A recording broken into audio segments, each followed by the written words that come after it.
Hello students, तो हम हमारे सेशन को आगे बढ़ाते हैं. In the previous session we have discussed about cloning vectors. जैसा कि कि हम लोग RDNA टेक्नोलॉजी डिस्कस कर रहे हैं यहाँ पे, जिसमें कि रिकॉम्बिनेंट DNA क्रिएट करना हमारा पर्पस है. Now you all know very well कि recombinant DNA is a DNA molecule in which two different genetic constitutions are added. मतलब जो एक ओरिजिनल DNA है उसमें अगर हम एक कोई दूसरी सेल का जीन ऐड कर दें तो जो DNA क्रिएट होता है that is called recombinant DNA.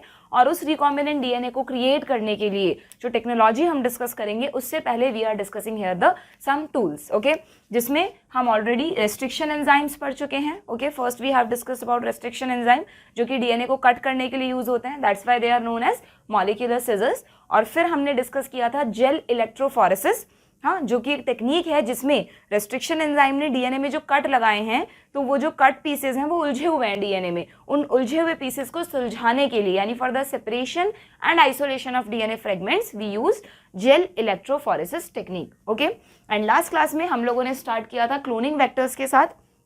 इसकी डेफिनेशन हम डिस्कस कर चुके हैं ऑलरेडी.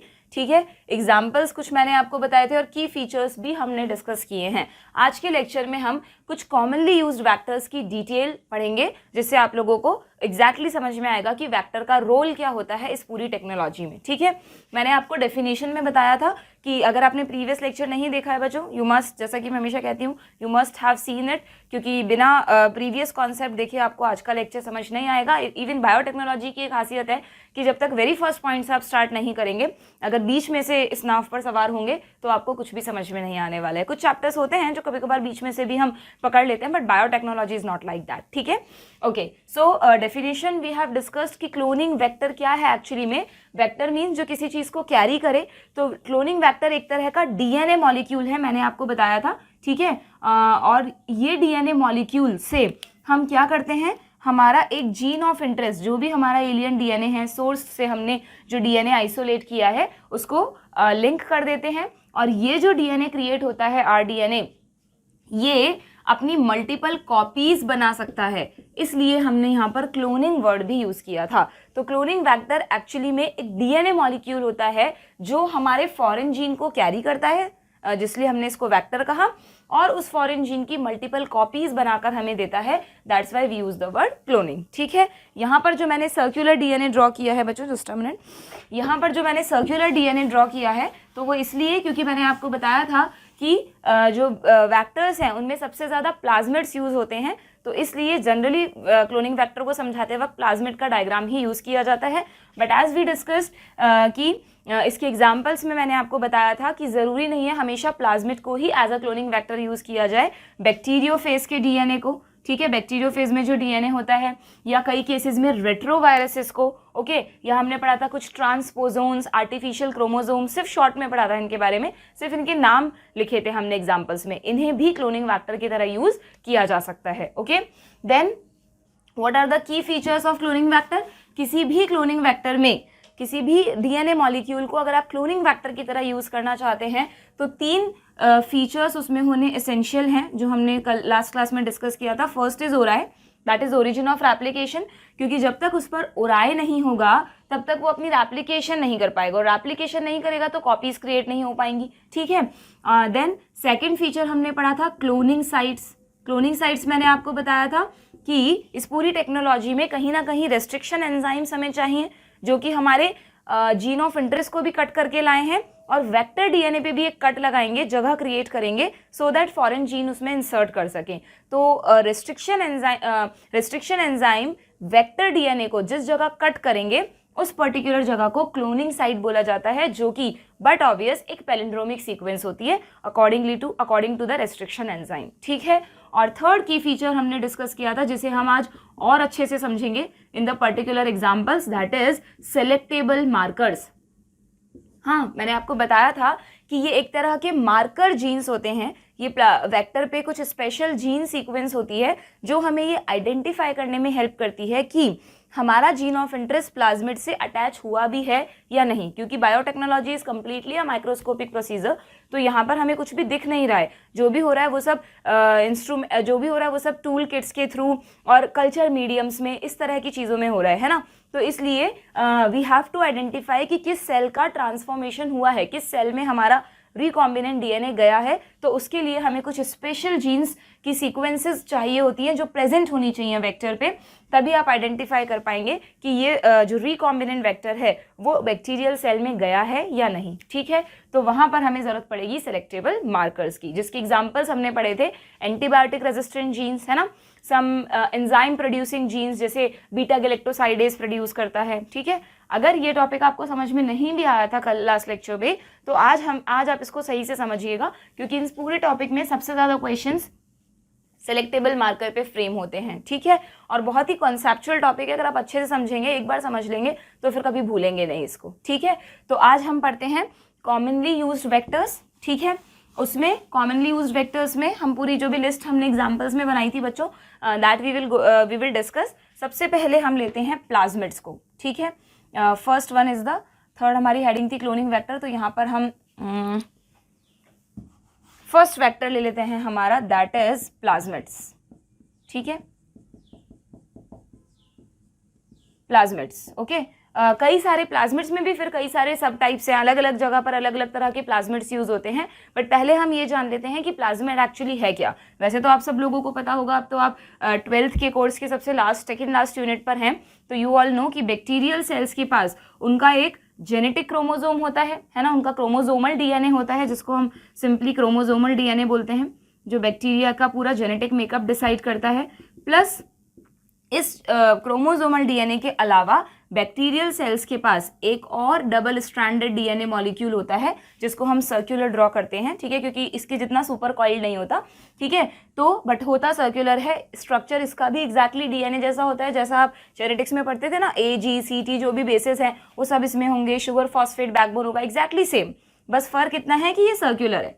ठीक है, जैसे हमारे में लीनियर डीएनए होता है, पर आपको पता है बैक्टीरिया में तो हमेशा सर्कुलर डीएनए ही होते हैं, तो बैक्टीरिया का क्रोमोसोमल डीएनए भी सर्कुलर है और प्लाज्मिड भी सर्कुलर है। ठीक है, तो बैक्टीरिया में एक सर्कुलर सेल्फ रेप्लिकेटिंग, इसकी जो सबसे खास बात है जो इसे क्लोनिंग वेक्टर के लिए अप्रोप्रिएट बनाती है, this is self replicating molecule. ये अपने आप अपना रेप्लिकेशन कर सकता है, क्योंकि इसके पास कहीं ना कहीं एक स्पेशल साइट होती है, दैट इज ओराई।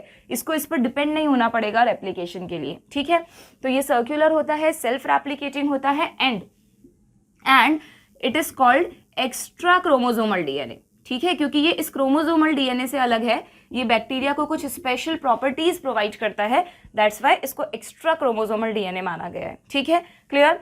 तो ये जो मॉलिक्यूल है बैक्टीरियल सेल्स में, this molecule is called plasmid. Okay, ये एक नेचुरल मॉलिक्यूल है, नेचुरली, और ये सिर्फ और सिर्फ प्रोकैरियोटिक सेल्स यानी बैक्टीरिया में होता है। यूकैरियोट्स में किसी में भी बच्चों प्लाज्मिड नहीं होता, ये बात आप लोग दिमाग में ध्यान रखिएगा, बिल्कुल भी गड़बड़ नहीं होना चाहिए। प्लाज्मिड्स कहाँ होते हैं? They are naturally present in only in bacterial cells. ठीक है, क्लियर।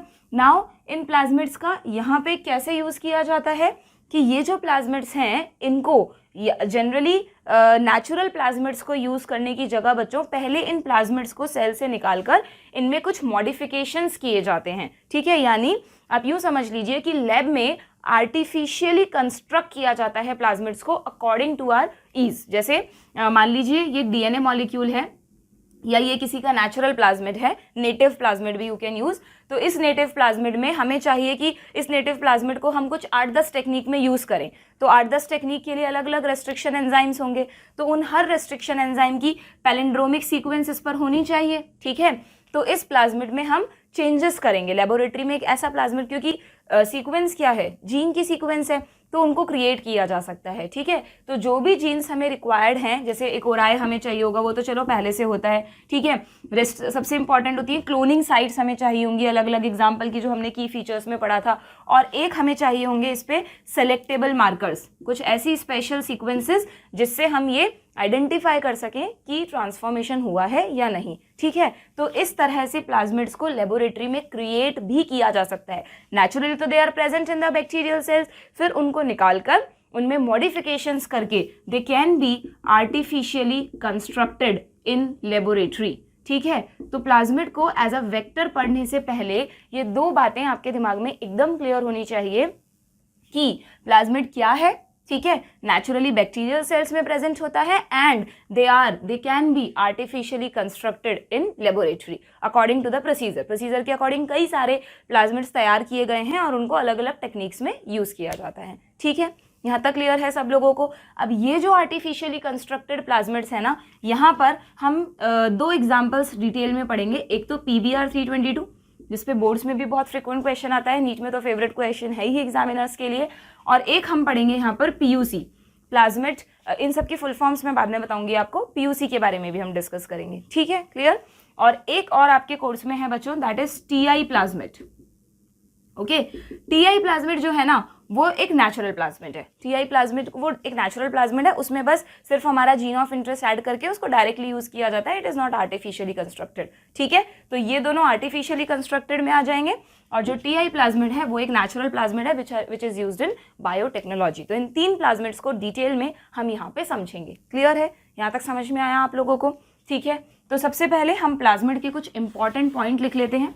PBr322 को स्टार्ट करने से पहले नोट्स बना रहे हैं आप लोग साथ साथ में, तो उसमें जैसा कि हमने लास्ट में कल नोट्स बनाते वक्त क्लोनिंग वेक्टर्स में यहाँ तक कंप्लीट कर लिया था, की फीचर्स तक। उसके बाद नेक्स्ट सब हेडिंग डाली आप लोग। अच्छा, मैंने यहाँ पे सब हेडिंग नहीं लिखी, डायरेक्टली ये लिख दिया है। पहले आप एक सब हेडिंग लिखिए, कॉमनली यूज्ड वेक्टर्स। ठीक है, कॉमनली यूज्ड वेक्टर्स, और उसमें फिर फर्स्ट नंबर डालिए बच्चों प्लाज्मिड्स। ठीक है, ओके। तो प्लाज्मिड्स क्या होते हैं? What are plasmid? They are autonomously replicating. Self replicating word तो सब जानते ही हैं, ऑटोनॉमसली रेप्लिकेटिंग वर्ड भी यूज कर सकते हैं ना हम। इवन NCERT में स्टार्टिंग में बायोटेक्नोलॉजी का जब स्टार्टिंग है तो वहां पर प्लाज्मिड को ब्रैकेट में ऑटोनॉमसली रेप्लिकेटिंग वर्ड ही लिखा है। तो सेल्फ वर्ड तो यू नो, ऑटोनॉमसली वर्ड भी आपको ध्यान रखना है। नीट में इस तरह के वर्ड्स मैटर करते हैं ऑप्शन में आइडेंटिफाई करने के लिए। ठीक है, जिनको बहुत ज़्यादा इंग्लिश के टर्म्स में प्रॉब्लम नहीं आती वो तो इन चीज़ों को इजीली हैंडल कर लेते हैं, बट जहाँ पर थोड़ी सी इन चीज़ों में दिक्कत आती है वहाँ पर इन की वर्ड्स को ध्यान रखना इंपॉर्टेंट है। ठीक है, okay. So they are autonomously replicating circular DNA molecules, है ना, DNA ही तो है प्लाज्मिड भी। Circular DNA molecules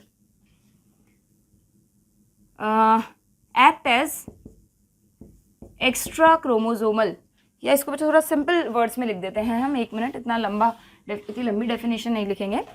they are autonomously replicating circular and extra chromosomal. Extra chromosomal ये वर्ड जरूर याद रखिएगा, इन्हें एक्स्ट्रा क्रोमोजोमल DNA माना गया है। ठीक है, एक्स्ट्रा क्रोमोजोमल DNA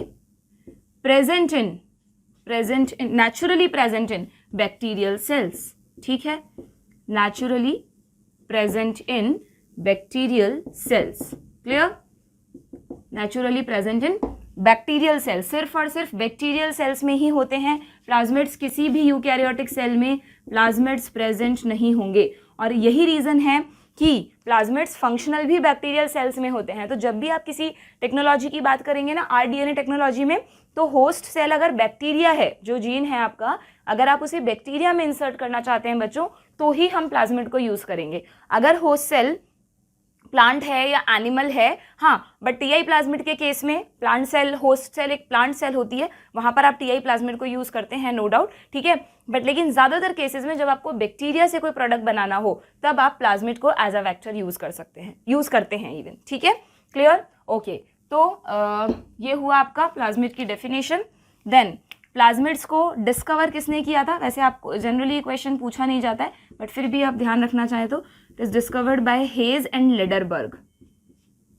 ठीक है, Hayes and Lederberg. Then plasmids vary करते हैं, अलग अलग बैक्टीरियल सेल्स में अलग अलग तरह के प्लाज्मिड्स होते हैं। दे वेरी इन साइज, एक तो इनका साइज अलग अलग होता है, जैसे कि एक जनरल ध्यान रख सकते हैं आप कि इनका साइज जनरली 4 किलोबाइट से मोर देन 400 किलोबाइट तक हो सकता है। ठीक है, ये जो साइज है इसको बहुत डिटेल में नहीं जाना, इसका मतलब कि इनमें टोटल जो जीन सीक्वेंसेस है कितने तरह के जीन होंगे। तो कम जीन है तो साइज कम होगा, ज्यादा जीन्स हैं तो साइज भी उस अकॉर्डिंग बढ़ जाएगा। ठीक है, so they vary in size and किसमें वेरी करते हैं? And composition of jeans.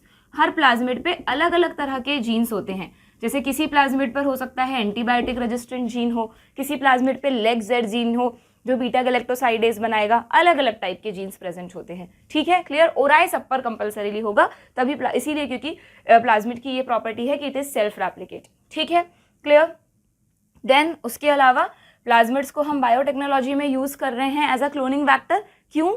क्योंकि प्लाज्मिड्स पर रेस्ट्रिक्शन एंजाइम से कट लगाते हैं, वो जो सर्कुलर प्लाज्मिड है कट लगते ही वो थोड़ा सा ओपन हो जाता है ना, ओपन हो जाएगा, और जैसे ही वो ओपन होता है वहां पर लाइगेज एंजाइम हमारे जीन ऑफ इंटरेस्ट को ऐड कर देता है, यानी कि वापस से एक नया रिकॉम्बिनेंट प्लाज्मिड क्रिएट हो जाता है, ठीक है, क्लियर। हालांकि आप अभी पढ़ेंगे कि कभी कभार ऐसा भी होता है कि जब प्लाज्मिड खुलते हैं, है ना, रेस्ट्रिक्शन एंजाइम उन पे कट लगाते हैं, तो उनका कभी कभार रीसर्कुलराइजेशन भी हो जाता है, यानी बिना जीन ऑफ इंटरेस्ट को लिए वो वापस से पहले जैसे हो जाते हैं। क्यों? क्योंकि जो स्टिकी एंड्स क्रिएट हुए आप पढ़ चुके हैं वो तो कॉम्प्लीमेंट्री नेचर है उनका, तो वो वापस से अपने ही कॉम्प्लीमेंट्री बेस के साथ अटैच हो जाएंगे। और ऐसा ना हो, रीसर्कुलराइजेशन ना हो, इसके लिए हम अभी लास्ट में टूल्स में पढ़ेंगे, एडिशनल टूल्स में एक एंजाइम यूज होता है एल्कलाइन फॉस्फेटेज एंजाइम, उसकी बात हम अभी नहीं कर रहे, फिर आप लोग कंफ्यूज होंगे, that we will discuss later on. बस इतना सा ध्यान रख लीजिए कि वो जो एंजाइम है वो प्लाज्मिड को दोबारा से अपने ही स्टिकी एंड से क्रिएट नहीं होने देता, बल्कि फॉरेन जीन से कनेक्ट होने के लिए उसको रोक कर रखता है, ठीक है, क्लियर। तो ये प्लाज्मिड्स के कुछ जनरल फीचर्स हुए, ठीक है, और जो सबसे इंपॉर्टेंट फीचर है कि दे कैन बी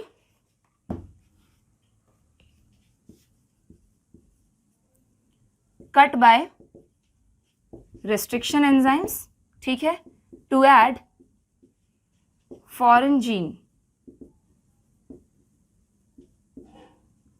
on them, ठीक है, क्लियर। नोट डाउन करिए इन पॉइंट्स को फटाफट से।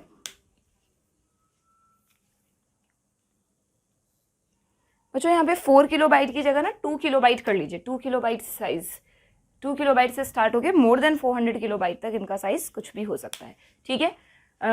इधर you will note down it और you can take the snapshot जिससे आप बाद में नोट कर सकें, ठीक है। Now I am going to rub it. हाँ जी बच्चों, तो इसके बाद आगे बढ़ते हैं हम लोग। सबसे पहले प्लाज्मिड्स में general features we have discussed. Now first plasmid which we will discuss that is which one, PBr322, ठीक है, यहाँ लिख लेते हैं हम PBr322। आप भी अपने नोट्स में इसी तरह जो की फीचर्स आपने लिखे हैं उसके बाद सेंटर में प्लाज्मिड का नाम लिखिए PBr322, ठीक है। यहाँ पर इसके कुछ कॉमन पॉइंट समझ लीजिए। इसका डायग्राम बहुत अच्छे से प्रैक्टिस करना है जो लोग 12th की प्रिपरेशन भी कर रहे हैं अभी, बिकॉज बोर्ड्स में कॉमनली इसका डायग्राम पूछा जाता है। You have to draw that diagram. अभी हम सीखेंगे कैसे बनाना है आपको, और नीट में डायग्राम बेस्ड क्वेश्चंस आते हैं तो आपको एग्जैक्टली पता होना चाहिए कि किस एंजाइम की क्लोनिंग साइट इस प्लाज्मिड पे कहाँ है, ठीक है। तो PBr322 के कुछ जनरल पॉइंट्स हम लिख लेते हैं पहले। जैसा कि इसका नाम PBr322, अच्छा सबसे पहली बात, it is the first artificially constructed vector, first artificially constructed plasmid, okay, in laboratory. Artificially constructed है तो बट ऑब्वियस लेबोरेटरी में ही किया होगा, ठीक है। First artificially constructed plasmid in laboratory. किस ईयर में इसको किया गया था? जस्ट अ मिनट बच्चों, इसको बनाया गया था 1977 में, ठीक है। ईयर्स थोड़ा सा दिमाग से निकल जाते हैं। इन 1977 वैसे पूछे नहीं जाते हैं, ठीक है, जस्ट हम एक को रिलेट कर सके कि अच्छा इस समय रेस्ट्रिक्शन एंजाइम आया, इस समय ये आया, तो इसके लिए जस्ट ईयर्स होते हैं, ओके। तो सबसे पहला कंस्ट्रक्टेड प्लाज्मिड है ये। इसका नॉमेनक्लेचर कैसे हुआ बच्चों, देखिएगा यहाँ पे जो P है इट स्टैंड्स फॉर प्लाज्मिड। किसी भी प्लाज्मिड के नाम में P लिखा जाता है सबसे पहले। देन B जो है वो एक साइंटिस्ट हैं Bolivar, and R also represent another scientist that is Rodriguez, okay. और इन्हीं दोनों ने इसको सबसे पहले कंस्ट्रक्ट किया था, ठीक है, इसीलिए इस प्लाज्मिड के नाम में PBr यूज हो रहा है, ठीक है। और जो 322 है यहाँ पे बच्चों, ये क्या होता है, ये प्लाज्मिड्स के नाम के, जैसे रेस्ट्रिक्शन एंजाइम में ध्यान करिए, रेस्ट्रिक्शन एंजाइम में लास्ट में हम कोई ना कोई रोमन लेटर लगाते थे ना, वो रोमन लेटर किसको, रोमन डिजिट किसको इंडिकेट करता था कि वो प्लाज्मिड बैक्टीरिया से किस सीक्वेंस पर, वो रेस्ट्रिक्शन एंजाइम बैक्टीरिया से किस सीक्वेंस पर निकाला गया। तो एग्जैक्टली वैसे ही प्लाज्मिड्स के नाम में अगर एंड में जो भी नंबर आ रहा है वो नंबर किसको बताता है कि जो प्लाज्मिड्स हैं अगर वो लेबोरेटरी में तैयार किए गए हैं तो उनको पहले जो नेचुरल प्लाज्मिड है उसको पहले बैक्टीरिया से निकाला गया होगा, तो उसको निकालकर फिर मॉडिफाई करने पर कौन सी सीक्वेंस में मॉडिफाई किया गया, जैसे जो सबसे पहले किया गया होगा फर्स्ट, सेकेंड, थर्ड, ऐसे करके ये जो नंबर है ये भी एक तरह से इनके ऑर्डर को बताता है। ये एक स्पेशल कोड होता है जिससे उस प्लाज्मिड का ध्यान रखा जाता है कि अच्छा ये प्लाज्मिड, ये क्योंकि पीबीआर नाम के कई प्लाज्मिड्स हो सकते हैं, तो ये जो कोड है ये बहुत ही एक डिस्टिंक्टिव नंबर होता है जो कि जनरली प्लाज्मिड के ऑर्डर ऑफ कंस्ट्रक्शन को बताता है कि ये प्लाज्मिड किस नंबर पे कंस्ट्रक्ट हुआ। ठीक है, तो 322 is the order of construction. ठीक है, अगर वो एक आर्टिफिशियली कंस्ट्रक्टेड प्लाज्मिड है तो किस ऑर्डर पे वो कंस्ट्रक्ट हुआ बैक्टीरिया से आइसोलेट होकर, वो यहाँ पे इंडिकेट किया गया है। ठीक है, रेस्ट्रिक्शन एंजाइम और प्लाज्मिड के नाम में कंफ्यूज मत हो जाना। रेस्ट्रिक्शन एंजाइम के नाम में भी नंबर आ रहा है, that is in always Roman digit, और वो किसको रिप्रेजेंट करेगा, ऑर्डर ऑफ आइसोलेशन को, और ये इनका ऑर्डर ऑफ कंस्ट्रक्शन है एक तरह से। ठीक है, क्लियर, ये इसका नॉमेनक्लेचर हो गया। नाउ PBr 322 जो है बच्चों, इसकी खास बात है, जब हमने क्लोनिंग साइट वाला पॉइंट पढ़ा था ना की फीचर्स में, तो वहाँ मैंने आपको बताया था कि ज़्यादातर जो प्लाज्मिड्स हैं उन पर कोशिश की जाती है कि अगर सिंगल क्लोनिंग साइट होगी तो that would be preferable, but single cloning site से अगर हम क्रिएट करेंगे तो हमें बहुत सारे वैक्टर्स बनाने पड़ेंगे, इसलिए मल्टीपल क्लोनिंग साइट वाले वैक्टर बनाए जाते हैं। No doubt they add some complexities in the gene cloning. Clearly NCERT में एक लाइन लिखी है जिससे ध्यान निकल जाता है कभी कभार बच्चों का कि मल्टीपल क्लोनिंग साइट का प्लाज्मिड पे प्रेजेंट होना, ठीक है, क्या करता है, प्रोसीजर में कॉम्प्लेक्सिटीज ऐड करता है, बट क्योंकि हम बहुत सारे वैक्टर्स बनाने पड़ेंगे इसलिए ऐसा ना हो, तो जनरली प्लाज्मिड्स पर मल्टीपल क्लोनिंग साइट्स होती हैं, तो इस पर भी मल्टीपल क्लोनिंग साइट्स प्रेजेंट होंगी। ठीक है, अब हम इसका स्ट्रक्चर देख लेते हैं। देखिए ज़रा कैसे आपको इसका एक स्ट्रक्चर एग्जाम में ड्रॉ करना है। ये आपने नोट कर लिया, इसको मैं एक बार अप कर देती हूँ, फिर यहीं पर मैं स्ट्रक्चर ड्रॉ कर दूंगी so that we have sufficient space. Okay, done. ठीक है, देखिए सबसे पहले प्लाज्मिड का स्ट्रक्चर बनाने के लिए you have to draw circular plasmid. ठीक है, ये हमने एक सर्कल बना लिया। ओके, बायोलॉजी के डायग्राम में मैंने आपको कई बार कहा है कि साइंटिफिक मैनर ज़्यादा मैटर करता है, ऐसा नहीं है कि आपको कंपास से ही सर्कल बनाना है एग्जाम में। ठीक है, हल्का फुल्का आप उसको सही से बनाइए, बाकी लेबलिंग प्रॉपरली होनी चाहिए। ठीक है, अब इस प्लाज्मिड में क्या होता है, इस प्लाज्मिड को हम डिवाइड कर लेते हैं कुछ अलग अलग सेगमेंट्स में। ठीक है, ये हमने एक सीक्वेंस मान लिया, then this one, then this और दिस। ठीक है, 1 2 3 4 समझा, बनाने का तरीका बता रही हूँ मैं आपको। ठीक है, तो ये 4 डिफरेंट सीक्वेंसेस हमने मान लिए। ये जो हमारी सीक्वेंस है दिस, ठीक है, इसको बच्चों हम नाम दे रहे हैं TETR, और इसके जस्ट सामने जो इधर है that is AMPR। Okay, AMP और TET क्या है, मैंने लास्ट क्लास में आपको बताया था, एम्पिसिलिन एंड टेट्रासाइक्लिन, ये एंटीबायोटिक्स के नाम है, और इनके ऊपर जो R है सुपरस्क्रिप्ट की तरह, ये रेजिस्टेंस वर्ड को इंडिकेट कर रहा है। तो ये जो 2 जीन सीक्वेंसेस हैं PBr 322 पर, ये क्या हैं, दे आर सेलेक्टेबल मार्कर्स। ये टेट्रासाइक्लिन से रेजिस्टेंस देगा और ये सीक्वेंस एम्पिसिलिन से रेजिस्टेंस देगा, यानी अगर किसी बैक्टीरिया में ये प्लाज्मिड है तो उस बैक्टीरिया को टेट्रासाइक्लिन से भी कुछ नहीं होगा और एम्पिसिलिन से भी कुछ नहीं होगा, they will survive on these 2 mediums. ठीक है, क्लियर। देन अब ये जो देन और यहाँ पर ये जो 2 सीक्वेंसेस है बच्चों, दिस इज ओराई, जो कि हर वेक्टर में होनी चाहिए, ओरिजिन ऑफ रेप्लिकेशन, और ये एक न्यू वर्ड है आपके लिए ROP। What is ROP? ROP stands for, NCERT के डायग्राम में नीचे क्लियरली लिखा है, stands for replication of plasmid, यानी रेप्लिकेशन ऑफ प्लाज्मिड मतलब ये ROP कुछ ऐसे प्रोटीन्स के लिए कोड करती है जो प्लाज्मिड के रेप्लिकेशन के लिए जरूरी है। ठीक है, replication of plasmid, it codes for some proteins, it codes for some proteins essential for replication। ठीक है, जो प्लाज्मिड को रेप्लिकेट करने के लिए जरूरी हैं उन प्रोटीन्स के लिए कोड करेगी। क्लियर। ठीक है, ROP को ध्यान रखना, भूल जाते हैं जनरली बच्चे, क्योंकि एनसीईआरटी की थ्योरी में इसके बारे में कहीं गिवन नहीं है, सिर्फ डायग्राम में ही नीचे लिखा हुआ है। ओके, नाउ अब हम देखते हैं इस पर कौन कौन सी क्लोनिंग साइट्स प्रेजेंट हैं। ठीक है, ओराई तो हमने देख ही लिया, सेलेक्टेबल मार्कर्स हो गए, क्लोनिंग साइट देख लेते हैं इसके। ठीक है, ये दोनों सेलेक्टेबल मार्कर्स हैं, ध्यान रखिएगा, एक बार मैं यहाँ लिख देती हूँ, these 2 represent selectable markers. Okay, antibiotic resistant gene है ये, इधर ब्रैकेट में लिख लेते हैं हम, they are antibiotic resistant genes. ठीक है, ये कैसे एग्जैक्टली वर्क करते हैं वो हम इसके स्ट्रक्चर में अभी डिटेल में पढ़ेंगे। देन अब क्लोनिंग साइट्स कैसे याद करेंगे, ठीक है। उनको याद करने का सबका अपना अपना तरीका होता है। आप चाहें तो कोई अपनी ट्रिक बना सकते हैं, ठीक है। जितना पॉसिबल है थोड़ा बहुत ट्रिक्स मैं आपको बता देती हूँ। जैसे सबसे पहले हम यहाँ से स्टार्ट करें तो AMP है ना, इसके नाम इसको बोलने में P आ रहा है, तो 2 P वाले जो एंजाइम्स हैं उनकी क्लोनिंग साइट इसी पर होगी, AMPR पर होगी, ठीक है। कौन सी 2 साइट्स होंगी बच्चों, एक तो इस पर होगा PST फर्स्ट और एक साइट होगी, इनको हम दूसरे पेन से लिख लें, दैट विल बी बेटर। एक होगा PST फर्स्ट और एक होगा PVU फर्स्ट, ठीक है।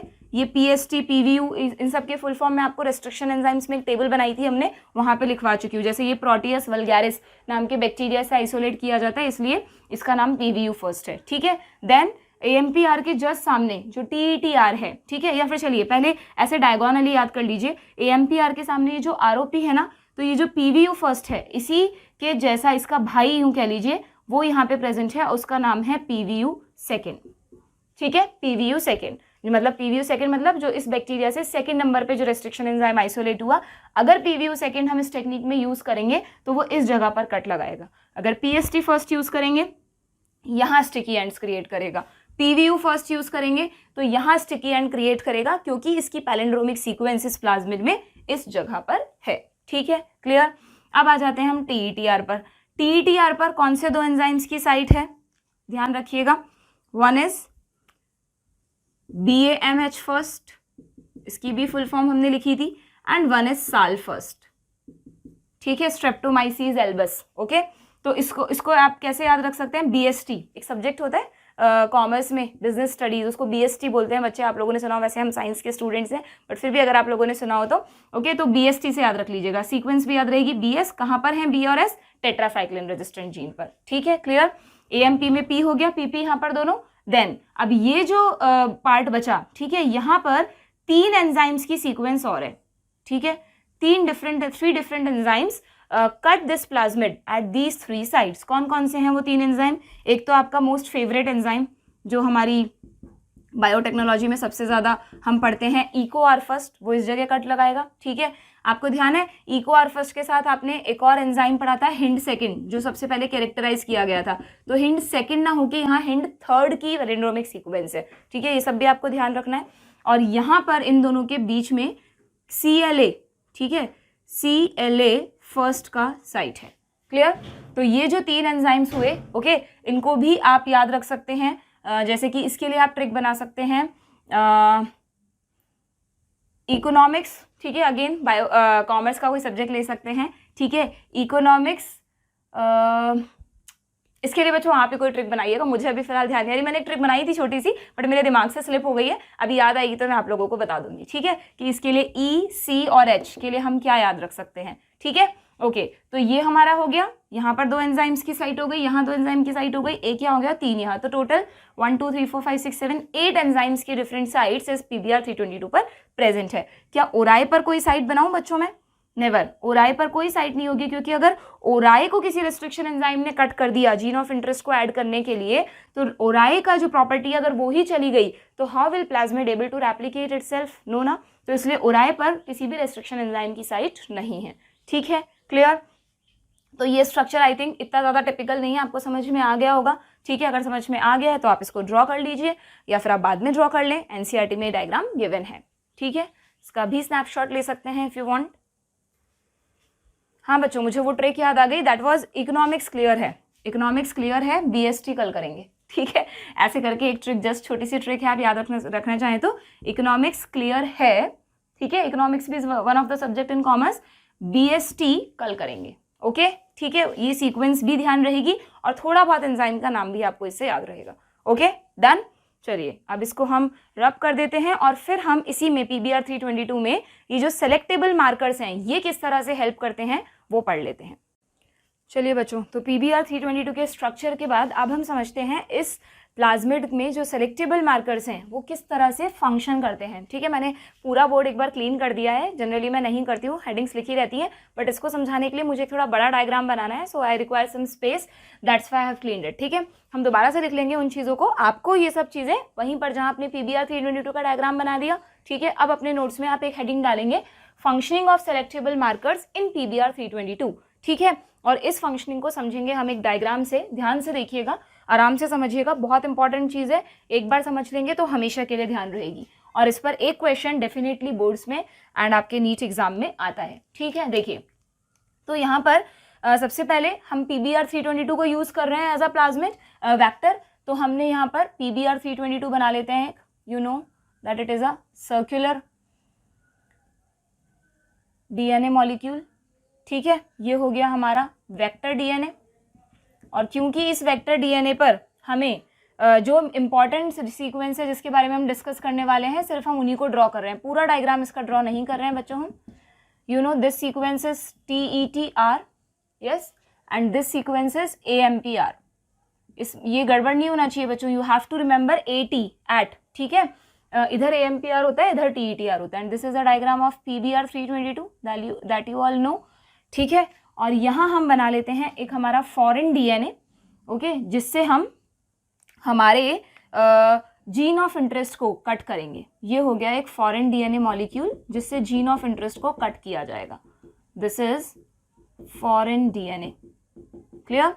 अच्छा, अब इसमें आपको ये भी ध्यान रखना है कि मैं आपको पहले ही डायग्राम बनवा चुकी हूँ कि कौन से एंजाइम की रिकॉग्निशन साइट कहाँ है। जैसे हमने पढ़ा AMPR पर 2 की साइट थी, PST फर्स्ट और PVU फर्स्ट, और TETR पर 2 की साइट थी, BMH first and SAL first, ठीक है। तो NCERT ने जो एग्जाम्पल लिया है उसी को लेकर हम समझ लेते हैं। मान लीजिए सबसे पहले हम इन दोनों DNA पर कट लगा रहे हैं, दैट यू नो कि हमेशा सेम रेस्ट्रिक्शन एंजाइम को यूज करते हैं वेक्टर DNA और फॉरेन DNA को कट करने के लिए। तो यहाँ पर हमने BAMH फर्स्ट यूज किया है, BMH first is used to cut both DNA, ठीक है। दोनों DNA मॉलिक्यूल्स को कट करने के लिए हमने यहाँ भी BMH फर्स्ट और यहाँ भी BMH फर्स्ट, ठीक है। अगेन ये सारा प्रोसीजर लेबोरेटरी सेटअप्स में हो रहा है, सामने टेबल पे प्लाज्मिड नहीं रखा कि आपने रेस्ट्रिक्शन एंजाइम को कैंची की तरह उठाया और कट लगा दिया, ठीक है। ये सब कुछ कल्चर मीडियम्स में हो रहा है। तो BMH फर्स्ट ने जब इस पर कट लगाया होगा तो क्या यहाँ पे स्टिकी एंड्स क्रिएट हुए होंगे? बिल्कुल, यू ऑल नो, इस तरह से स्टिकी एंड्स क्रिएट हो जाते हैं, ठीक है। कोशिश कर रहे हैं हम डायग्राम में हमारे जो भी कॉन्सेप्ट्स हमने पढ़े हैं उन सबको इंक्लूड कर सकें, ठीक है। और फॉरेन DNA पर जब कट लगाया होगा तो फॉरेन DNA को भी इस तरह से, फॉरेन DNA में भी स्टिकी एंड्स क्रिएट हुए होंगे, ओके। Just a minute.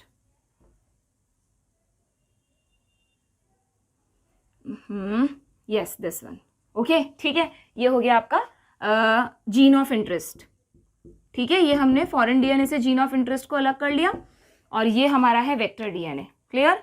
अब क्या करेंगे बताइए। अब हम जो हमारा फॉरेन DNA, जो हमने जीन ऑफ इंटरेस्ट की को कट किया है, उसकी हमारे पास मल्टीपल कॉपीज होंगी। नो डाउट आप पढ़ते हैं कि वेक्टर को ही यूज़ किया जाता है इसकी मल्टीपल कॉपीज करने के लिए, बट आगे आप पढ़ेंगे PCR टेक्निक, है ना, पॉलीमरेज चेन रिएक्शन से इस जीन ऑफ इंटरेस्ट की भी मल्टीपल कॉपीज हम पहले से क्रिएट करके रख सकते हैं, ओके। तो हमने जीन ऑफ इंटरेस्ट जो है हमारे, ये सब एक कल्चर मीडियम में हो रहा है जिसमें कई सारे प्लाज्मिड मॉलिक्यूल्स हैं, ठीक है। PBr322 है, और जिसमें PBr322 है उसमें हमने 2 चीज़ें ऐड की। एक तो BMH फर्स्ट, इसने जाकर प्लाज्मिड्स पे कट लगाया होगा, ठीक है, और प्लस हमने जीन ऑफ इंटरेस्ट की कुछ कॉपीज इसमें डाल दी, ठीक है। हमें यहाँ पे कोई कैलकुलेशन नहीं पता कि कितने प्लाज्मिड्स हैं, कितने जीन ऑफ इंटरेस्ट हैं, उनको इस तरह से एक एक को काउंट करना पॉसिबल नहीं है, ठीक है। ये सब कुछ रैंडम प्रोसेस है, तो यहाँ पर कैलकुलेशन बेस नहीं होता, समझने के लिए हम एक एक मॉलिक्यूल लेकर चल रहे हैं, ओके। अब क्या हुआ, BMH फर्स्ट की रिकॉग्निशन साइट आपको पता है यहाँ TETR पे होती है, तो इसने TETR पे कट लगाया होगा, ठीक है। तो जब आपने लाइगेज एंजाइम को इसमें ऐड किया तो लाइगेज एंजाइम ने क्या किया होगा बच्चों, जीन ऑफ इंटरेस्ट को इन स्टिकी एंड्स पे जोड़ा होगा। अब यहाँ पे 2 पॉसिबिलिटीज है, ध्यान रखिएगा कि लाइगेज एंजाइम जब इनको जीन ऑफ इंटरेस्ट को जोड़ रहा है तो क्या ये एसेंशियल है, क्या ये कंपलसरी है कि हर प्लाज्मिड पे जीन ऑफ इंटरेस्ट जाके जुड़ा ही हो? नहीं, ऐसा बिल्कुल नहीं है, क्योंकि जब ये प्लाज्मिड पे कट करता है और ये खुलते हैं तो इसके ये जो स्टिकी एंड्स हैं they have the tendency to self ligate, यानी ये फिर से आपस में जुड़ सकते हैं, है ना। क्यों नहीं, क्योंकि ये तो कॉम्प्लीमेंट्री हैं और एक दूसरे के पास भी हैं, तो फटाफट से एक दूसरे से जुड़ जाएंगे, ठीक है। तो कुछ केसेस में क्या होता है, प्लाज्मिड जैसे ही खुलता है, कट लगता है, उसका खुद ही सेल्फ लाइगेशन हो जाता है, और कुछ केसेस में, कुछ प्लाज्मिड्स में जीन ऑफ इंटरेस्ट इसमें घुस जाता है और लाइगेज उसको जोड़ देता है। तो जो भी आपके पास मीडियम है उस मीडियम में दो तरह के प्लाज्मिड्स हैं क्या बच्चों? एक तो वो प्लाज्मिड्स हैं जिनमें कोई चेंज ही नहीं हुआ, जिनमें आपका जीन ऑफ इंटरेस्ट ऐड ही नहीं हुआ, यानी उन प्लाज्मिड्स का स्ट्रक्चर अभी भी ओरिजिनल प्लाज्मिड जैसा है। तो ऐसे प्लाज्मिड्स को हम कहेंगे नॉन रिकॉम्बिनेंट प्लाज्मिड्स। यस और नो? है ना, नॉन रिकॉम्बिनेंट। क्यों? क्योंकि इसमें कोई रिकॉम्बिनेशन ही नहीं हुआ, कोई नया जीन ऐड ही नहीं हुआ। और जिन प्लाज्मिड्स में जीन ऑफ इंटरेस्ट ऐड हुए हैं उन प्लाज्मिड्स को हम नाम देंगे रिकॉम्बिनेंट प्लाज्मिड्स, आरडीएनए। आपने इनको आरडीएनए में क्रिएट कर दिया, ठीक है। बट क्या आपको पता है क्या कि इसमें कौन सा आरडीएनए है और कौन सा नॉन रिकॉम्बिनेंट है? You are not able to see कि which one is recombinant and which one is non recombinant, ठीक है। इसके लिए पता लगाने के लिए हम पहले इन प्लाज्मिड्स को बैक्टीरियल सेल्स में इंसर्ट करेंगे, क्योंकि जब तक ये प्लाज्मिड्स सेल में नहीं जाएंगे तब तक ये खुद को एक्सप्रेस नहीं कर सकते, ना ये खुद की कॉपीज कर सकते हैं। ओराई सबके पास है, सारे जीन्स हैं, बट आपको पता है जीन विदाउट सेल खुद को एक्सप्रेस नहीं करता, है ना। तो जीन को सेल के अंदर तो जाना पड़ेगा। हम ये सारा प्रोसीजर कहाँ कर रहे थे? प्लाज्मिड्स को हमने लेबोरेटरी में कंस्ट्रक्ट किया है ना, तो प्लाज्मिड्स तो हमारे पास प्रेजेंट है, उन प्लाज्मिड्स में सिर्फ जीन ऑफ इंटरेस्ट गया है। अभी तक बैक्टीरियल सेल तो हमने यूज ही नहीं की। अब हम बैक्टीरियल सेल्स को यूज करेंगे और इन प्लाज्मिड्स को, ये जो मीडियम है प्लाज्मिड्स का जिसमें दो तरह के प्लाज्मिड क्रिएट हुए हैं, इसको एक पेट्री डिश पे अलग से, हमारे पास कई सारे जैसे ई कोलाई, PBr322 को जनरली ई कोलाई के केस में यूज करते हैं, तो एक पेट्री डिश पे अलग से ई कोलाई बैक्टीरियल सेल्स का कल्चर होगा और उस कल्चर में हम इस मीडियम को ट्रांसफर कर देंगे, ठीक है। तो ये जो सारे प्लाज्मिड्स हैं ये यहाँ चले जाएंगे, दो तरह के जो प्लाज्मिड्स हैं। और फिर क्या होगा अभी बताती हूँ मैं आपको, पहले इसको लिख लेते हैं हम, समझ लीजिए, एक एक चीज़ को साथ के साथ लिखते जाते हैं। देखिए, जब ये दोनों को हमने ऐड किया, ligase enzyme, add ligase enzyme, ठीक है। तो लाइगेज एंजाइम को ऐड करते ही दो पॉसिबिलिटीज यहां पर हुई, ठीक है। Possibility 1 and possibility 2।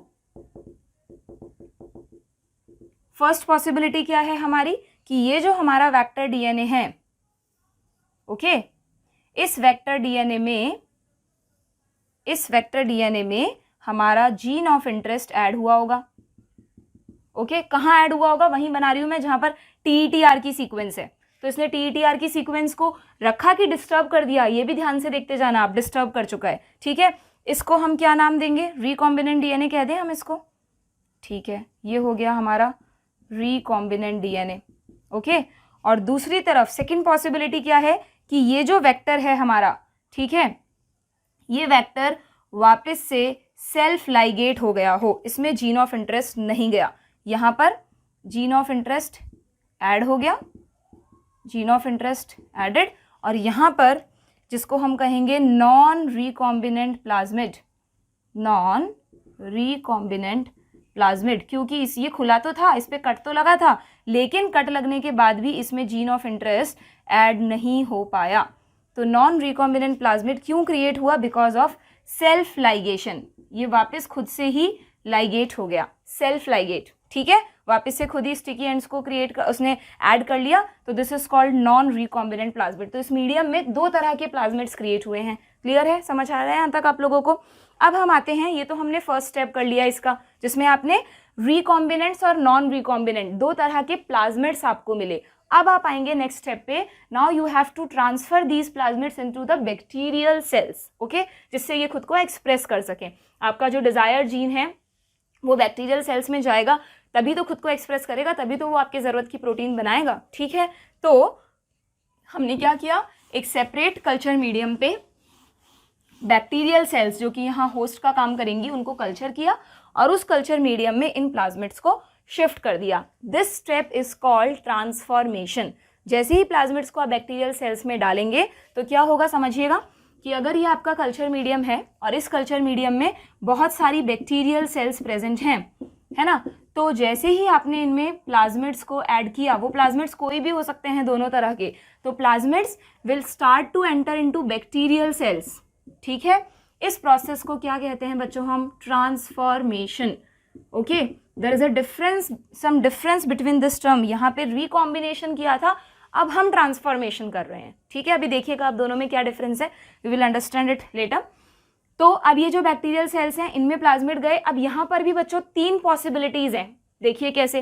क्या 3 पॉसिबिलिटीज़ हैं कि मैं उन 3 पॉसिबिलिटीज़ को समझने के लिए एक बार सिर्फ 3 ही बैक्टीरियल सेल्स बना देती हूँ।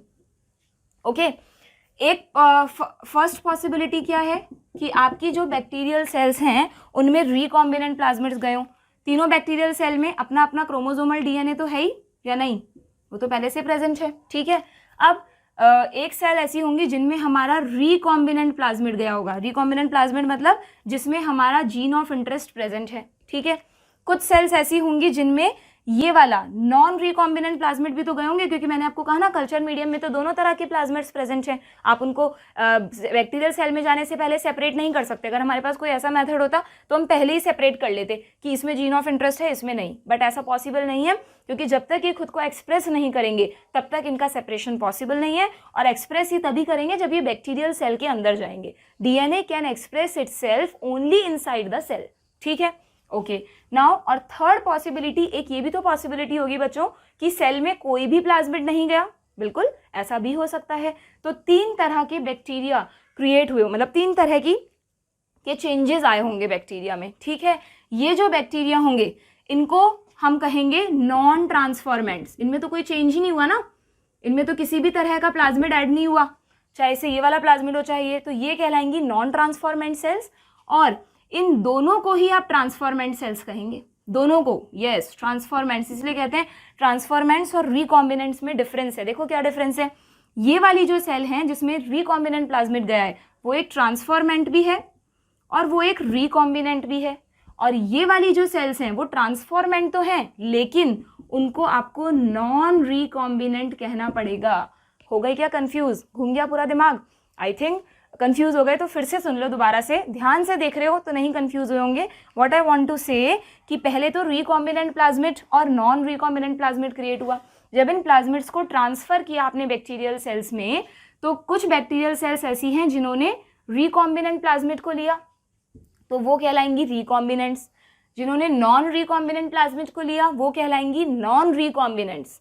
बट दोनों ही केस में बैक्टीरियल सेल में कुछ नया तो गया ना, यहाँ पे ओरिजिनल प्लाज्मिड गया तो कुछ ना कुछ चेंज तो आया ही ना इसमें, तो ये ट्रांसफॉर्मेंट तो है ही ना। वो बात अलग है कि ये हमारे काम की सेल नहीं है, क्यों? क्योंकि इसमें हमारा जीन ऑफ इंटरेस्ट नहीं है। ये वाले जो ट्रांसफॉर्मेंट है ना नॉन रिकॉम्बिनेंट, ये नॉन डिजायर्ड है, इनकी हमें आगे जरूरत नहीं पड़ेगी। और ये वाले जो हैं जिनमें हमारा रिकॉम्बिनेंट प्लाज्मिड गया है ये हमारे डिजायर्ड सेल्स हैं, जिन्हें हमें इस पूरे कल्चर मीडियम में से सेपरेट करना है, ठीक है, क्लियर। और ये जो है नॉन ट्रांसफॉर्मेंट, इनकी तो बिल्कुल भी जरूरत नहीं है, इनमें तो वैसे भी ना प्लाज्मिड गया ना रिकॉम्बिनेंट प्लाज्मिड गया, ठीक है, क्लियर। तो यहाँ पर अब जो हमारा नेक्स्ट स्टेप आएगा वो है सबसे इंपॉर्टेंट, ये पता करना कि कौन सी फर्स्ट कॉलोनी है, विच one is second colony and which one is third colony, जिसमें हमारी मदद करेंगे हमारे सेलेक्टेबल मार्कर्स। अब हम इस कल्चर मीडियम को में 2 बार अलग अलग, पहले इस कल्चर मीडियम में इन दोनों में से कोई एक एंटीबायोटिक ऐड करेंगे, फिर एक दूसरा कल्चर मीडियम क्रिएट करके उसमें दूसरा एंटीबायोटिक ऐड करके ये पता लगाएंगे कि which one is desired and which one is non desired, ठीक है। कैसे करेंगे ये प्रोसीजर वो भी देख लीजिए। अच्छा, एक चीज और समझना है यहाँ पे बच्चों, जब हम, वैसे तो आप ये चीज आगे पढ़ेंगे बट क्योंकि हम पूरा प्रोसेस पढ़ रहे हैं तो मैं आपको हिंट दे देती हूँ कि जब आपने प्लाज्मिड्स को डाला ना इस कल्चर मीडियम पे, तो प्लाज्मिड ऐसे इजीली नहीं घुस जाते बैक्टीरियल सेल में कि हाँ भाई चलो बैक्टीरियल सेल मिल गई चले जाओ, या बैक्टीरियल सेल को कल्चर मीडियम में प्लाज्मिड्स मिल गए तो चलो उन्हें ले लो। It is not so easy process. यहाँ पर भी हमें फिर से एक टेक्निक यूज़ करनी पड़ती है, क्योंकि plasmid is a DNA molecule और डीएनए हाइड्रोफिलिक नेचर का होता है, ठीक है। तो इन हाइड्रोफिलिक मॉलिक्यूल को बैक्टीरियल सेल्स में घुसाने के लिए, आपको पता है सेल्स लिपिड मॉलिक्यूल्स को तो ईजिली ले लेती हैं बट एक्वस मॉलिक्यूल्स को इजीली एंटर नहीं करने देती। तो यहाँ भी हमें कुछ स्पेशल मेथड्स यूज करने पड़ते हैं to make these bacterial cells competent. जो हमारा नेक्स्ट टूल आएगा ना, जो हम टूल्स पढ़ रहे हैं, तो टूल्स में इसके बाद क्लोनिंग वेक्टर के बाद हम पढ़ेंगे कुछ कॉम्पिटेंट होस्ट मेथड्स, यानी होस्ट सेल को कॉम्पिटेंट कैसे बनाया जाता है, कैसे इन डीएनए मॉलिक्यूल्स को होस्ट सेल के अंदर एंटर करवाया जाता है। तो उसके लिए जैसे आप पढ़ेंगे कुछ इलेक्ट्रोपोरेशन, केमिकल मेथड्स, कई सारे मेथड्स होते हैं, ठीक है। तो बस ध्यान रखिएगा, मेथड्स हम बाद में डिस्कस करेंगे, बट ध्यान रखिएगा कि प्लाज्मिड्स को बैक्टीरियल सेल में एंटर कराने के लिए for the transformation, we have to use some special methods so that these plasmid will enter into the bacterial cells. अब वो क्या special methods है that we will discuss later on. ठीक है, अभी हम इसको complete कर लेते हैं. मैं इसको दोबारा ड्रॉ करूँगी, पहले आप इसको हम थोड़ा प्रॉपरली बना लेते हैं जिससे आप अपने नोट्स में लिख सकें. देखिए, तो यहाँ पर ये जो दो तरह के प्लाज्मिड्स आपके क्रिएट हुए हैं, ठीक है, अब हम इनको एंटर करा रहे हैं बैक्टीरियल सेल्स में. मैं इस डायग्राम को यहाँ ले लेती हूँ. ठीक है, क्लियर. अगर आप पूरा बड़े उस पर डायग्राम बना रहे हैं फुल पेज पे तो आप इसको कंटिन्यूएशन में ही बना सकते हैं. नहीं है स्पेस तो आप भी इस तरह से ड्रॉ कर सकते हैं. तो आपने इनको एंटर कराया बैक्टीरियल सेल्स में. ठीक है, इसको थोड़ा सा हम इधर ले लेते हैं जिससे I will have the space to draw the bacterial cells. Okay, तो हमने क्या किया, plasmids are introduced, just a minute, plasmids are introduced into bacterial cells. ठीक है, into bacterial cells. क्या कहते हैं बच्चों इस प्रोसीजर को, ट्रांसफॉर्मेशन. यानी अब हम ट्रांसफर, वो बात अलग है कि कुछ ट्रांसफॉर्म होंगे कुछ नहीं, बट एक बार तो हम ये कह सकते हैं ना कि now we are doing the next step, that is transformation. और इस ट्रांसफॉर्मेशन से कौन सी तीन पॉसिबिलिटीज होंगी. देखिए, देयर विल बी 3 पॉसिबिलिटीज. 3 तरह की बैक्टीरियल कॉलोनीज क्रिएट होंगी. ओके, कैसे, हम 3 ही बैक्टीरियल सेल्स बना रहे हैं, बट मैं आपको बता चुकी हूँ कि ये इस तरह नंबरिंग में नहीं होता. थाउजेंड्स बिलियंस ऑफ सेल्स हैं कल्चर मीडियम पे. हाँ, ये बात अलग है कि कल्चर मीडियम पे जितनी भी बैक्टीरियल कॉलोनीज, बैक्टीरिया कभी सिंगल तो होते नहीं है, कॉलोनीज में होते हैं. तो कोई एक कॉलोनी में सारे बैक्टीरिया आइडेंटिकल होते हैं क्योंकि वो एक ही पेरेंट सेल से बने होते हैं. ठीक है, ओके. तो यहाँ पर हम इसको नाम दे देते हैं फर्स्ट टाइप की कॉलोनी, ये सेकेंड टाइप की कॉलोनी हो गई और ये थर्ड टाइप की कॉलोनी हो गई. ठीक है, एक कॉलोनी हम वो मान के चल रहे हैं जिसमें हमारा रिकॉम्बिनेंट प्लाज्मिड एंटर किया. अच्छा, इन तीनों में ही हम पहले इनका ओरिजिनल डीएनए ड्रॉ कर लेते हैं. ये इनका ओरिजिनल क्रोमोसोमल डीएनए, वो तो सब में ही होगा या नहीं, सब में ही होगा वो तो. ठीक है, अब फर्स्ट केस हम मान के चल रहे हैं जिसमें हमारा रिकॉम्बिनेंट प्लाज्मिड गया है. अगर रिकॉम्बिनेंट प्लाज्मिड गया है तो उसमें हमारा जीन ऑफ इंटरेस्ट होगा कि नहीं, यस. ठीक है, सेकेंड केस हम मान के चल रहे हैं जहां पर नॉन रिकॉम्बिनेंट प्लाज्मिड ऐड हुआ है, और थर्ड केस में प्लाज्मिड ऐड ही नहीं हुआ. ठीक है, फर्स्ट केस में रिकॉम्बिनेंट प्लाज्मिड एंटर कराए, रिकॉम्बिनेंट प्लाज्मिड. सेकेंड केस में नॉन रिकॉम्बिनेंट प्लाज्मिड एंटर कराए. ठीक है, और थर्ड केस में हम मान के चल रहे हैं, थर्ड उसी सेम कल्चर मीडियम में कुछ ऐसे बैक्टीरियल कॉलोनीज होंगी जिनमें प्लाज्मिड एंटर ही नहीं करा. तो मुझे एक बात बताइए, अगर इनमें प्लाज्मिड ने भी एंटर नहीं किया तो क्या इनमें कोई भी तरह का चेंज आया, ये जैसी पहले थी वैसी ही रह गई. तो इन सेल्स को आप नाम देंगे बच्चों नॉन ट्रांसफॉर्मेंट्स. ठीक है, क्या कहेंगे आप इन सेल्स को, these cells are called non transformants. ठीक है, इनका ट्रांसफॉर्मेशन ही नहीं हुआ. और ये जो दो सेल्स हैं इन दोनों को ही आप नाम देंगे ट्रांसफॉर्मेंट्स.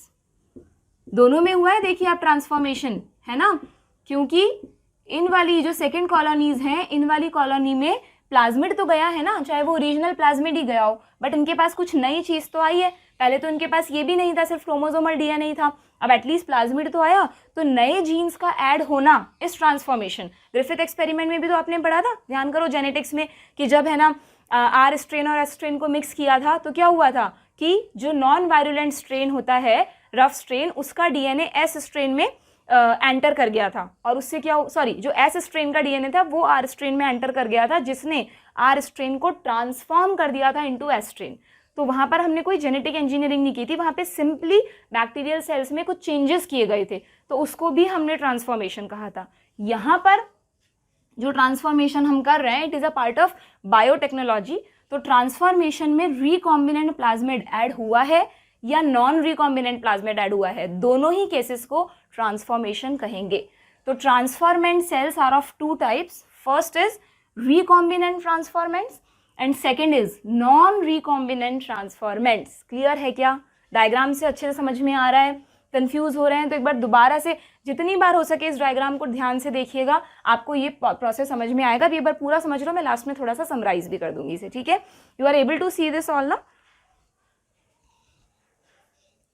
यस, ओके, ठीक है। नाउ अब देखिए अब क्या होगा। अब 3 तरह की बैक्टीरियल कॉलोनीज क्रिएट हो गई। ये सब कुछ कल्चर मीडियम में हो रहा है। अब जिस कल्चर मीडियम में ये बैक्टीरियल कॉलोनीज हैं उसमें हम ऐड करेंगे हमारा एंटीबायोटिक। अब 2 एंटीबायोटिक में से कौन सा पहले ऐड करेंगे, हमेशा ध्यान रखिएगा कि जो भी एंजाइम आपने लिया है ना, तो वो उस एंजाइम ने इस वाले एंटीबायोटिक का रेजिस्टेंस तो चला ही गया होगा, तो इसका ऑपोजिट वाला हमेशा पहले ऐड करना, ठीक है। तो फर्स्ट सबसे पहले इस कल्चर मीडियम में हम क्या करेंगे,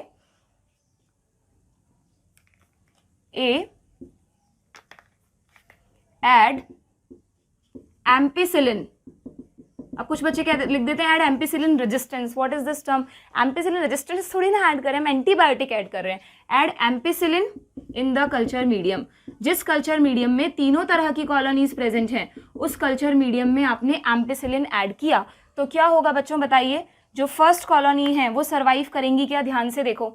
क्या इस कॉलोनी में एम्पिसिलिन रेजिस्टेंट जीन प्रेजेंट है, यस बिल्कुल प्रेजेंट है। ये रहा एम्पिसिलिन रेजिस्टेंट जीन, इसमें भी है। इनमें है क्या एम्पिसिलिन रेजिस्टेंट जीन, बिल्कुल नहीं है। तो ये दोनों सर्वाइव करेंगे but it will die, yes और नो।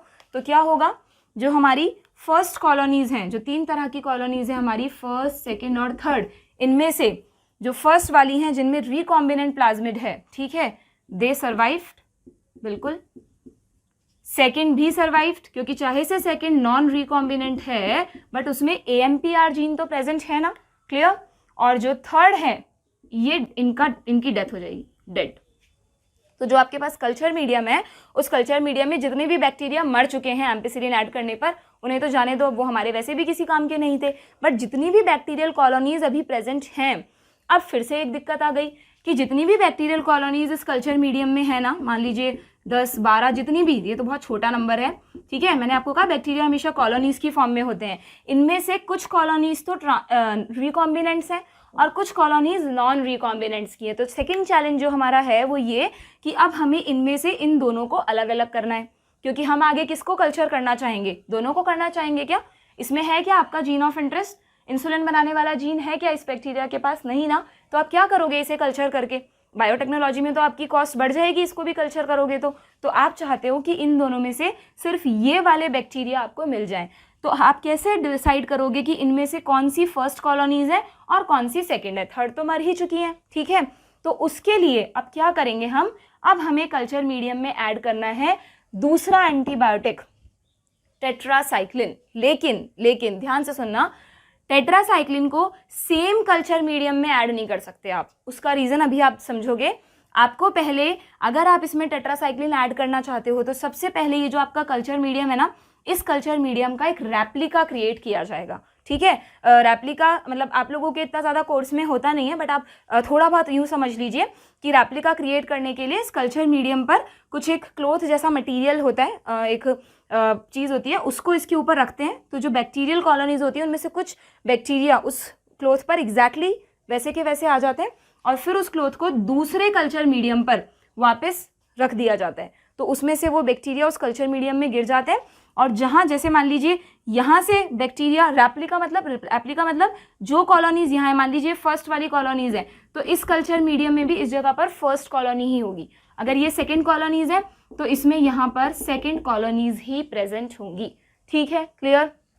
तो हम क्या करेंगे कि एक रेप्लिका क्रिएट कर लिया हमने कल्चर मीडियम का, उससे इसमें जो बैक्टीरिया है, ये फर्स्ट कल्चर मीडियम है हमारा, इसमें दोनों तरह के बैक्टीरिया मज़े से मल्टीप्लाई कर रहे हैं, करने दो कोई दिक्कत नहीं है। और इसका रेप्लिका हमने क्रिएट कर लिया, ये रेप्लिका है कल्चर मीडियम का, ठीक है। इस कल्चर मीडियम में सेम बैक्टीरियल कॉलोनीज हैं, यहाँ पर हम सेपरेट करेंगे कि कौन सी हमारे काम की है और कौन सी नहीं। तो अब मैंने इस कल्चर मीडियम में ऐड कर दिया टेट्रासाइक्लिन, ठीक है। टेट्रासाइक्लिन डालते ही बताओ क्या होगा, कौन इन दोनों में से सर्वाइव करेगा और कौन मर जाएगा। इस डायग्राम से देखो ध्यान से, ये फर्स्ट कॉलोनीज है, क्या इनमें tetracycline resistant gene as it is है क्या, नहीं ना। टेट्रासाइक्लिन रेजिस्टेंट जीन इनएक्टिवेट हो चुका है, यस और नो। इनएक्टिवेट हो गया ना, आपने उस जीन को बीच में से कट किया था और उसी की जगह आपका फॉरेन जीन ऐड किया था, तो उसकी ओरिजिनल प्रॉपर्टी तो चली गई। तो दीज सेल्स यानी जो फर्स्ट कॉलोनीज हैं, they lost the tetracycline resistance, ध्यान रखना इस बात को भूलना नहीं।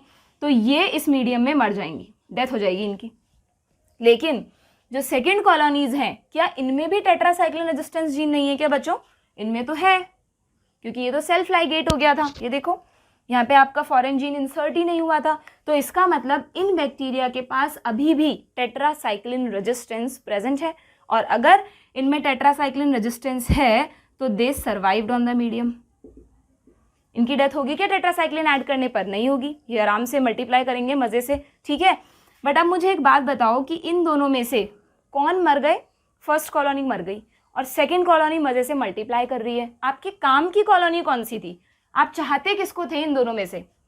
फर्स्ट को कि सेकेंड को? आपका जीन ऑफ इंटरेस्ट फर्स्ट में है कि सेकेंड में है? आपका जीन ऑफ इंटरेस्ट तो फर्स्ट में है।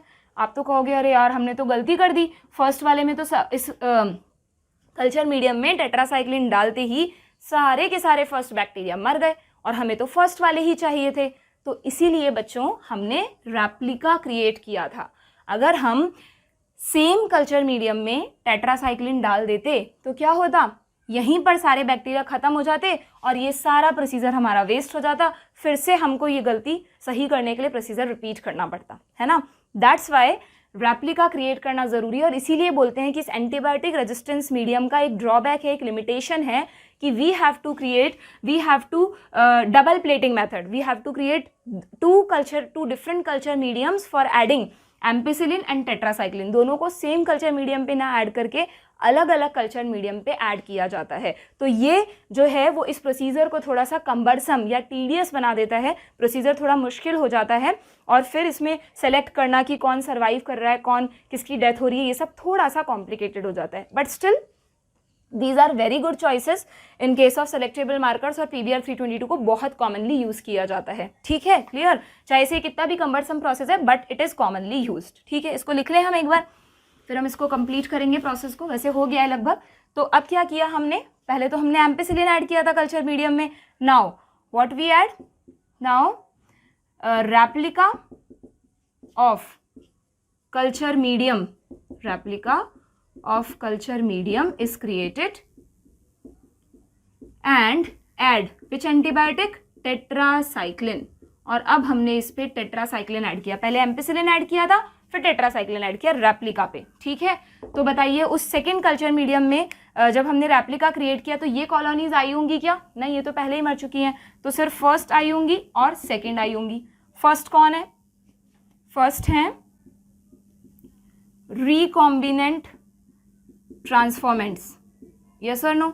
फर्स्ट का नाम यही है ना, रिकॉम्बिनेंट ट्रांसफॉर्मेंट्स। और जो सेकेंड कॉलोनीज हैं वो कौन है? वो हैं नॉन रिकॉम्बिनेंट ट्रांसफॉर्मेंट्स। यस और नो? ठीक है, तो अब देखिए अब क्या हुआ कि जब हमने टेट्रासाइक्लिन ऐड किया तो इसका क्या रिजल्ट आया होगा? जो रिकॉम्बिनेंट ट्रांसफॉर्मेंट्स हैं दे डाइड, इनकी डेथ हो गई। ठीक है, और जो सेकंड कॉलोनीज हैं, जो सेकंड नंबर की जो कॉलोनीज हमने ली होंगी, ये सर्वाइव्ड या नहीं? इनके पास तो टेट्रासाइक्लिन रेजिस्टेंस है ना, तो दीज सर्वाइव्ड।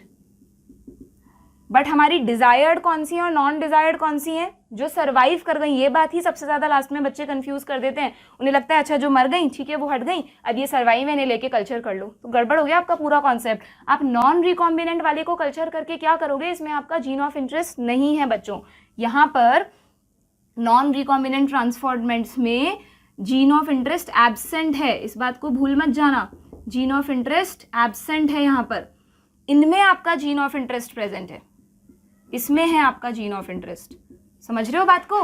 तो इसलिए आपको इसका कुछ नहीं करना। सर्वाइव्ड वाली के लिए मैं यहाँ पे ब्रैकेट में लिख रही हूँ दे आर नॉन डिजायर्ड। ये नहीं चाहिए हमको आगे प्रोसेस करने के लिए। जिनकी डेथ हो गई ना वो चाहिए हमको। ये डिजायर्ड कॉलोनीज है हमारे लिए। तो फिर क्या करें हम? कोई दिक्कत नहीं है, हमने रेप्लिका ही तो क्रिएट किया था। तो we isolated the first colonies from first culture medium and then allowed them to grow in bioreactors। जो हमारे बड़े लार्ज स्केल लेवल पे जो आप आगे पढ़ेंगे लेबोरेटरी कल्चर में यूज होते हैं, बड़े बड़े टैंक्स होते हैं 1000 लीटर वॉल्यूम तक, उनमें इन बैक्टीरियल सेल्स को फर्स्ट मीडियम से निकाल कर डाल दिया जाएगा और ये खूब आराम से खाना खाएंगी, कल्चर मीडियम में अपना न्यूट्रिशन लेंगी, मल्टीप्लाई करेंगी और आपके जीन ऑफ इंटरेस्ट की बिलियंस ऑफ कॉपीज क्रिएट होंगी। प्लस क्योंकि वो बैक्टीरियल सेल के अंदर है, they also start to produce insulin और फिर आप उसको एक्सट्रैक्ट कर लोगे। ठीक है, समझ आया आपको? तो यहाँ पर आप चाहें तो एक पॉइंट और लिख सकते हैं कि ये डेड है, ये डिजायर्ड है, तो लास्ट में हम लिख देते हैं कि कोई बात नहीं, अगर डेड डिजायर्ड हो गया तो we isolated them from first culture medium, we isolated first colonies from first culture medium,